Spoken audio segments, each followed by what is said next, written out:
Hey, everybody, that's Doug Green, and I'm the publisher of Technology Reseller News. And I'm very pleased to have with us today David Lee. David, thank you for joining us today. Thanks for having me. I'm excited to be here. So, you're literally an evangelist and a visionary, tech diversity, and so on, and you focus on cybersecurity. Yeah.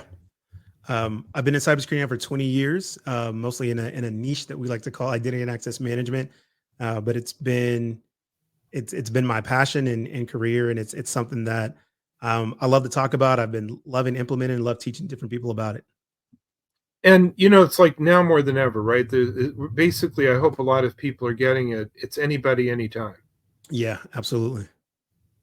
And you brought forward for our podcast today a specific example that you wanted to sort of call out. Yeah. Two things. Like one, just healthcare industry is what I wanted to talk about, and we'll get to a specific example here that happened recently. But one of the things that we've seen in cybersecurity, and one of the things that a lot of us, the practitioners that are in there, that we've preached for a long time, is that you have to make this part of your business. And I would say, the beginning of my career, like early 2000s, like it was very much a struggle to get organizations to really understand like the importance of cyber security. There's like, oh, it's just something we got to do, like whatever, very limited budgets. And it's changed over the past 20 years, which is great. It's still a fight, but not as big as a fight before. But there's specific industries, and healthcare is one of them, where we still really haven't crossed that boundary yet. And so now, with the advancement of technology and the way that ransomware attacks and just any cybersecurity attacks can happen, organizations or industries like healthcare are a lot more vulnerable because they don't have the expertise. Sometimes they don't have the systems. They're very closed off. And here recently, we saw a major incident around healthcare with, I think the organization was Change Healthcare. And I mean, this thing was unfortunately like massive. Over 85 million patient records were released, and they're still going through the analysis. It's going to take a while to get the deep analysis, but some of the first things we heard was like there was just not use of MFA or multi-factor authentication. And it's some of these things that are what we consider table stakes in cybersecurity that just weren't implemented here. And it's one of these areas where I feel we need to kind of call out attention to this, not to do harm or to cast judgment on any individuals or any of these practitioners, but really help this industry start to understand like, hey, there's practices out here, and this is definitely an area of an investment that you now have to consider, just like you do everything else when you're running these medical centers or these hospitals. So let's break it down because Mhm.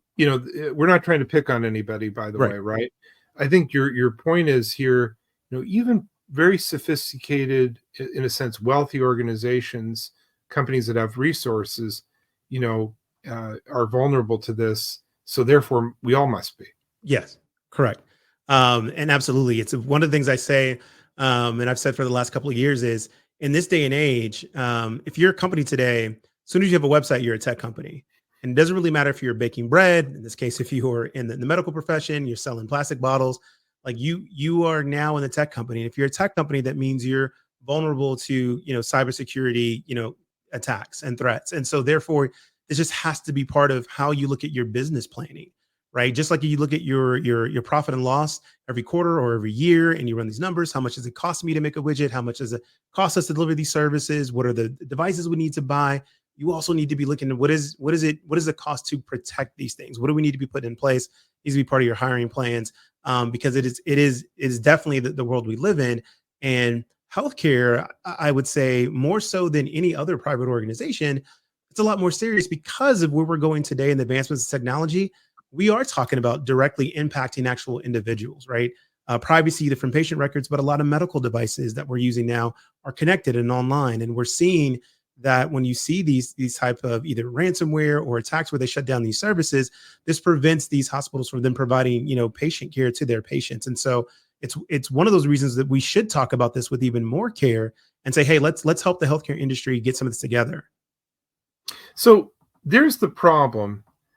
And it's easy sometimes to become almost so despondent about a problem like this that you're like become immobilized. Yeah. And I don't even know what to do. So I guess I'm just going to wait for it to happen.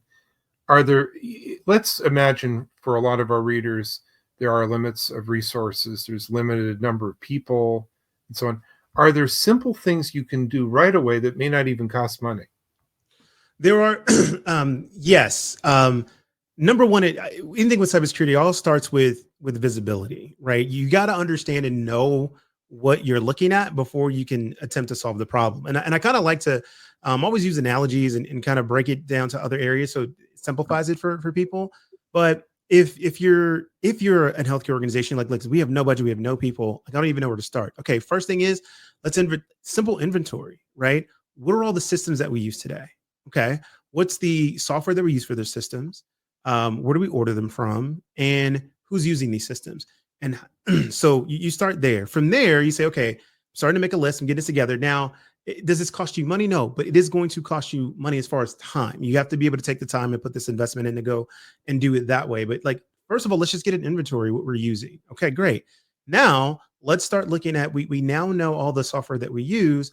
How are we doing things like how are we authenticating to the software? How do we what's our process around granting access to this software, right? Do we have a formalized process? Do we not? Like who manages that? Who doesn't manage that? So you can just start to create your inventory and kind of design and document like what is our current architecture. And when I say architecture, I'm just talking from a means of we have these programs, we use it for these services, these people have access, and this is how we do it. And now you have a place to start, right? And now that you understand that, you can start, kind of going through scenarios and going, all right, what's the riskiest, application that we have, right? And what I always tell people is like, okay, if this piece of software is compromised, how bad of a day is it? Is this a oh my gosh, DEFCON 1, everything's on fire, like we we need to stop everything, or is this oh that's a little bit of an inconvenience, but we'll be okay, right? And that's how you have to start looking at these things, right? For healthcare specifically, when you start doing this, what is access to patient data? Right, you've got two areas for healthcare. It's privacy. How are we protecting our patients' data? And then, of course, their number one job is how are we protecting our patients? Does any of this, if this compromise of any of these systems cause us to have a day where we actually can't provide services to our patients, or it affects the way in which we provide services to our patients? And so that's the kind of advice I would give is that you can always just kind of start to inventory and put things together, understand what your core systems are, how they're accessed, and now you can start to put in process. Okay, how do we make sure that we always understand who has access to these things and how these things are being handled on a day-to-day basis? I'm hearing all the time about people and that people are the problem. Yeah, people are a part of the problem.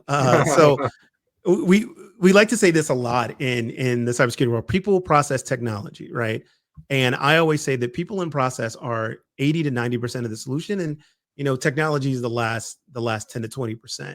And the reason for that is that when we're using these systems, how interconnected they are, how fast we like to move in today's space, and security and computing still to an extent is really magic to a lot of like non-technical people, right? It's just, hey, this thing just works, and it provides all this convenience, and it gives us efficiency, and that's great. But we sometimes forget that not everybody really understands how this works, and so what has been a kind of a black eye for us in the overall tech space is we sometimes don't do a good enough job educating our users on how they need to use that. So then when you get this, people become the problem is that they end up using the software and they don't know, they don't really need the proper use, or like people are the areas in which you can manipulate the most. That's why if you really start to look at a lot of these breaches, you're going to find some aspect of social engineering every single time, right? Because we can kind of convince somebody to do something that either A, they don't know that it's a bad thing, or and sometimes people are just convinced to do things that they know they shouldn't do, right? And so that becomes the entry point where a lot of people come in. And so that's kind of the heart of that saying is that we have to understand that, like, unlike computers or machines, they're going to do the same thing over and over and over again. People aren't, right? People can kind of be shifted, they can forget, they can have a bad day, right? Or sometimes they just make mistakes. So we get visibility, we tighten our processes, we work on the people problem, right? The issues get created, availability, awareness, process. Do we get to technology then?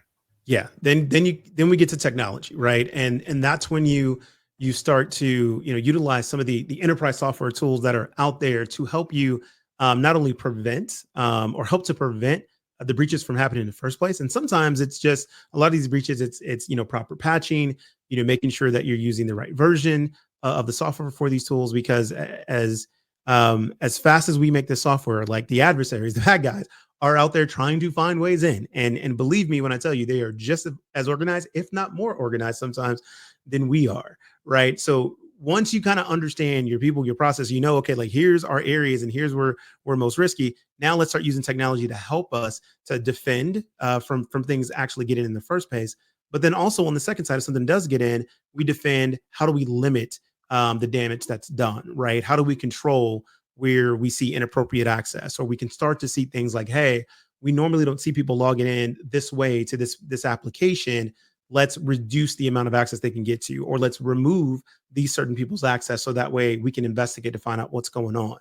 And I'll say one more thing there. So you can get the technology to do that, but the last little jump you have to make between there is that you have to, especially in healthcare, now you have to make the business case to go get the investment, because unfortunately, like, you do have to spend money to buy these technologies, right? There are open source areas out there, but like what I tell people is you're going to pay either way. You can go open source, but if you go open source and it's quote unquote free to use, but now you have to have the talent and the skill to go and stand up that and maintain it. When you go buy kind of more enterprise software, you're getting most of that there. You still do need skill and talent to maintain it, but not as big a heft as you do if you're going to go open source. So before you get to the technology, you actually have to get to the investment, make sure that, or your organization understands the importance of this, where the investment is going, and how overall it helps not only secure your business, but keeps you from having some very bad days. And unfortunately, like we've seen here recently. So, David, how do you help your clients? Um, the first thing that I do is we talk strategy, right? One of the things I do is I come in and break down and we talk to them about let's look at everything you have going on. From I specifically focus on an identity and access management perspective, and I talk about strategy. I talk about business planning and roadmaps, and help them to put together in place what's the plan for how we're going to address these things. And I think the biggest part that I do with most of the senior leaders I talk to is really helping them to tie in that business value, right? What are the things core to your business that mean the most to you?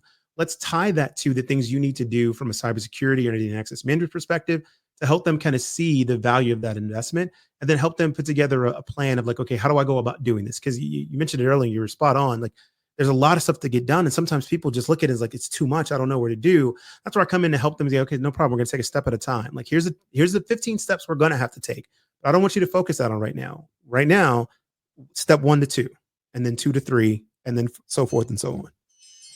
Well, David, I really wanted, there's so much to talk about. Yeah. I hope we do this soon again, but I really want to thank you for dropping by and giving us a chance to get some insight here and learn a little bit about what you do, and also a little bit more about this whole issue.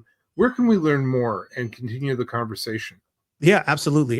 You can learn more at my website, iamdavidlee.com. That's where you can, contact me. I've got a book that I've placed out. I've got, different places where I've done different press articles. And obviously you can just, reach out to me and talk anytime, book it on the podcast or anything like that. But I love talking about this stuff. I'm welcome. If you guys are welcome me back, I'll come back anytime. You're most welcome. I hope we continue to do this. This topic ain't going to go away, so we got a lot of work to do. Yeah, But not anytime David, soon. well, thank you very much indeed for coming by, and I'm looking forward to our next encounter. All right. Sounds good. Thanks. Have a good one.